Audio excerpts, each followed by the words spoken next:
જે કહી શકાય, કવિઓએ એવી માતાઓને ફરિયાદ કરી છે મીઠા ટકોરે કે સંતાન માટે કવિ ભારતના માતાઓને અને ઈશ્વરને પ્રાર્થના કરી છે કે ઈશ્વર તું એવું સંતાન દે તો એવું દેજે કે નવખંડ ધરતી પર નામ રાખે ને એવું દેજે હો સંતાન દે તો, નકર નકામા મને નથી જોતા. કવિઓએ પણ ફરિયાદ કરી છે આપણી માતાઓને અને ઈશ્વરને એવી ફરિયાદ કરી છે.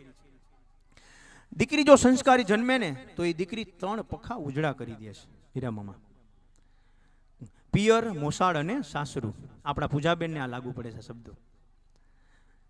કેમ કે એમની સેવાને આપણે બિરદાવીએ ને એના સેવાની સાધનાને આપણે સૌ પ્રેરિત થઈએ છીએ.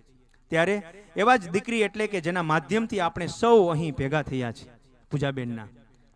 અને મને તો એક હું જાડેજાનો દીકરો ગૌરવ છે, બેન મને મારા નાના બેન છે, એક માના જૈણા હોય ને એવા ધર્મથી બેન છે મારા. એટલે એવા જ દીકરી બહેન આ સંસ્થાનું નામ સદગુરુ એવા ચેરિટેબલ ટ્રસ્ટ ગુરુ નામથી રાખ્યું છે. મામા શું કામ રાખ્યું છે પણ કોણ એ આ પ્રશ્ન છે. આ હું મીડિયાના માધ્યમથી આ જ્યાં જ્યાં પણ કોને તો એક પટેલના દીકરી